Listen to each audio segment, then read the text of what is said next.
जय श्री श्याम, राधे राधे। राधा रुक्मन की रसोई में मैं राजेश्वरी दादीज आप सबका बहुत बहुत स्वागत करती हूँ।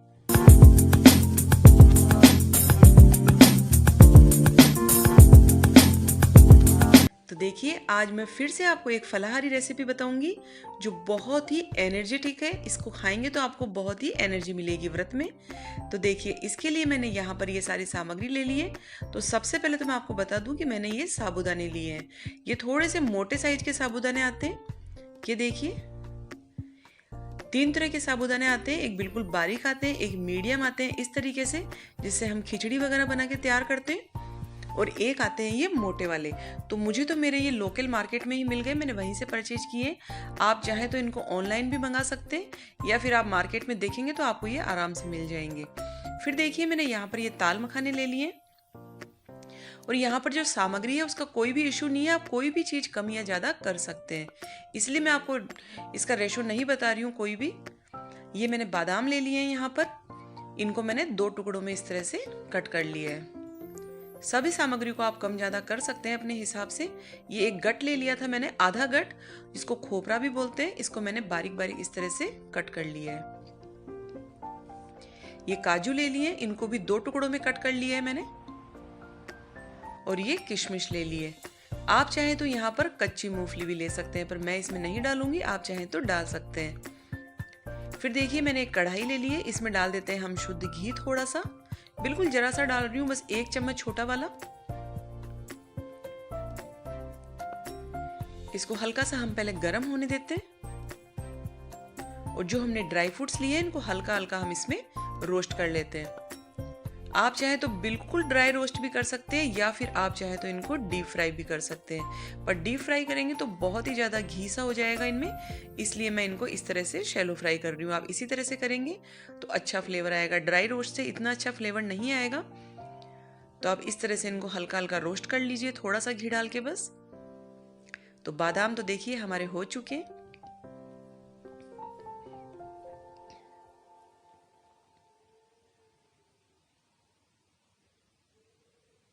तो बादाम जब निकाल लें तो फिर इसमें हम डाल देते हैं हमारे काजू।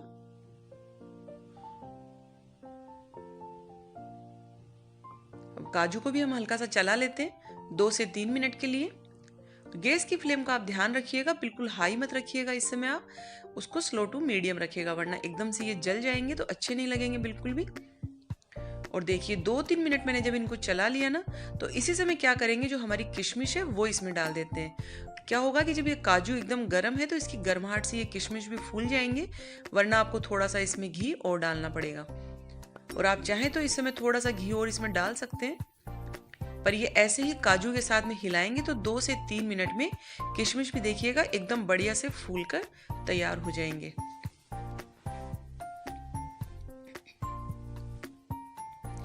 ये देखिए, हमारे किशमिश कितने अच्छे से फूल गए हैं बस।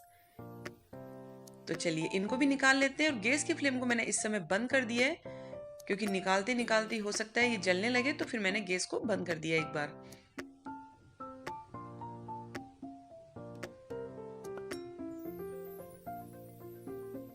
इस तरह से हल्का सा रोस्ट करके डालेंगे ना आप, तो बहुत ही अच्छा फ्लेवर आएगा आपकी नमकीन में। और फिर देखिए, मैं इसमें डाल देती हूँ हमारा जो ये नारियल था, ये डाल दिया है मैंने। घी मैंने बिल्कुल और नहीं डाला है एक बार। और नारियल को तो आप बिल्कुल गैस की फ्लेम को स्लो कर दीजिएगा, और फिर आपको 2 से 3 मिनट के लिए उसको चलाना है, क्योंकि अगर ये थोड़ा सा भी जल गया या ज़्यादा सिक गया तो ये कड़वाहट देने लगता है, और एक अलग सी इसमें स्मेल आने लगती है। तो बस आप स्लो फ्लेम के ऊपर बिल्कुल 2-3 मिनट के लिए इसको हल्का सा इस तरह से चला लीजिए। ये देखिए, और चलिए इसको भी निकाल लेते हैं हम।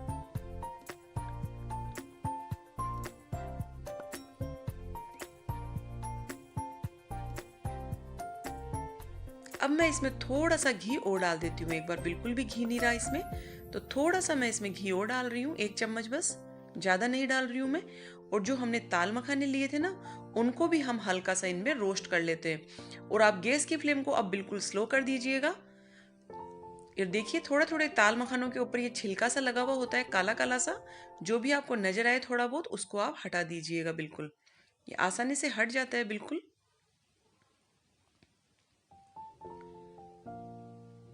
और दाल मखाने आपको बिल्कुल स्लो फ्लेम के ऊपर 10 मिनट तक सेकने हैं। अच्छे से अंदर से एक बिल्कुल क्रिस्पी हो जाए तब तक आप इसको अच्छे से चला लीजिए। आप चाहें तो इनको भी डीप फ्राई भी कर सकते हैं, पर मैं इनको डीप फ्राई नहीं करूंगी।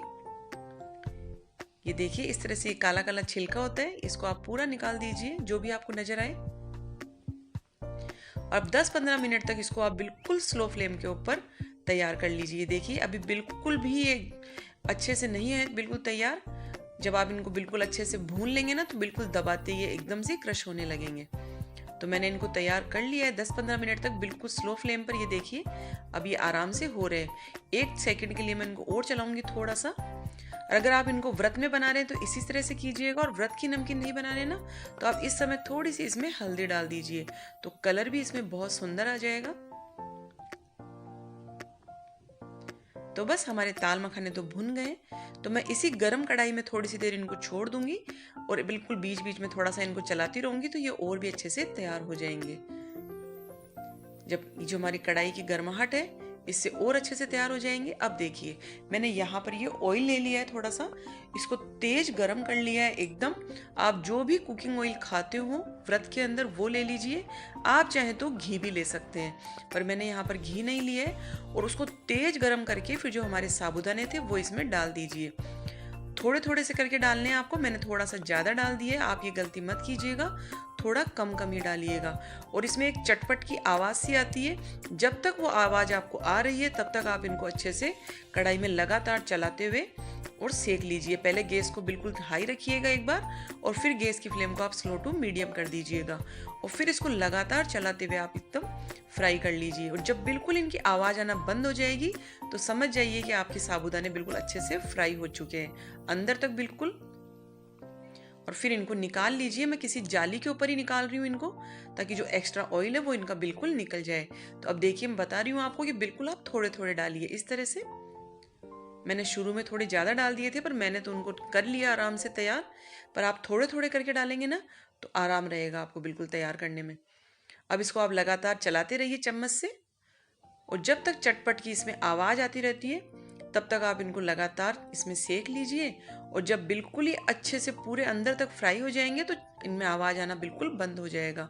फिर आप इनको निकाल लीजिए, या तो आप इनको टिश्यू पेपर पे निकाल लीजिए किसी जाली के ऊपर, ताकि जो एक्स्ट्रा ऑयल थोड़ा बहुत भी इनमें है वो बिल्कुल निकल जाए।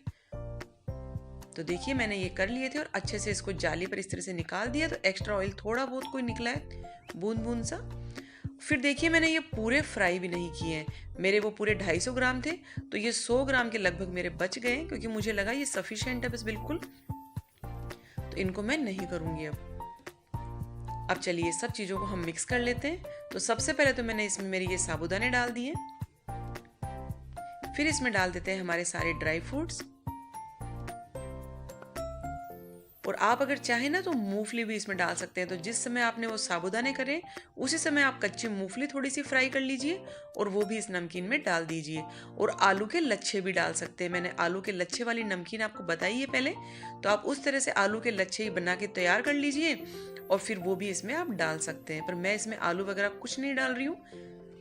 मैंने थोड़ी सी बड़ी कढ़ाई ले ली है, अच्छे से मिक्स हो जाए ताकि ये। अब देखिए ये दाल मखाने भी इसमें डाल देते हैं। इस तरह से बनाएंगे ना तो जिनकी डायबिटीज वगैरह भी है तो वो भी इसको आराम से खा सकते हैं। आलू वगैरह डालने से क्या होता है ना, फिर वो ज़्यादा इसको नहीं ले सकते। अब बस ज़्यादा मसाले नहीं डाल रहे हैं इसमें, केवल नमक और काली मिर्ची डालनी है हमको बस, क्योंकि हम केवल ये व्रत के लिए बना रहे हैं। तो मैं इसमें काली मिर्ची भी बहुत ही थोड़ी डालूंगी, क्योंकि छोटा बच्चा है मेरे तो वो नहीं खा पाता है ज़्यादा काली मिर्ची वगैरह। तो बस मैं थोड़ी सी डाल रही हूँ, आप अपने टेस्ट के अकॉर्डिंग डालिए, जितनी आपको पसंद हो उस हिसाब से आप इसमें काली मिर्ची डाल लीजिए। मैंने तो बस ½ टीस्पून डाली है इसमें। और फिर डाल देते हैं इसमें फलाहारी नमक। और ये फलाहारी बना रहे हैं तो 2 चीज़ डाल रहे हैं। अगर आप इसको फलाहारी नहीं बना रहे हैं तो इसमें आप चाट मसाला डाल दीजिए, थोड़ी सी इसमें टार्टरिक डाल के आप पिसी हुई शुगर भी डाल दीजिए। फिर देखिए बहुत ही बढ़िया टेस्ट आएगा इसके अंदर। और बस इनको अच्छे से मिक्स कर लेते हैं। ये नमकीन आपको बहुत ही ज़्यादा एनर्जी देगी व्रत के अंदर। थोड़ी सी आप चाय के साथ में खा लेंगे ना तो बहुत ही अच्छा लगेगा आपको।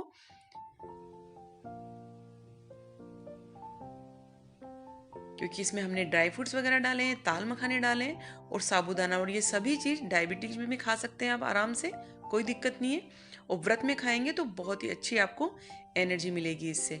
अच्छे से बढ़िया से हाथों से इसको अच्छे से मिक्स कर दीजिएगा। तो लीजिए, हमारी फलाहारी नमकीन बिल्कुल तैयार हो गई है। इसको एयर टाइट कंटेनर में डाल के हल्की सी जब ये ठंडी हो जाए बंद करके रख दीजिए, और आराम से इसको आप कई दिनों तक एंजॉय कर सकते हैं। बिना व्रत के भी खा सकते हैं इसको, कोई दिक्कत नहीं है। बना के रख लीजिए, जब भी आपका मन करे आप चाय के साथ में इसको एंजॉय कीजिए। फिर आप इसमें चाट मसाला, लाल मिर्ची पाउडर ये भी डाल सकते हैं। थोड़ी सी पिसी हुई शुगर डाल दीजिए और टाटरी डाल दीजिए। तो लीजिए, तैयार हो चुकी है हमारी फलाहारी नमकीन। आप भी इसको इन नवरात्रों में बनाइए और एंजॉय कीजिए। और अगर मेरी रेसिपी आपको पसंद आती है तो लाइक, शेयर और चैनल को सब्सक्राइब जरूर से कर लीजिएगा। जय श्री श्याम, राधे राधे।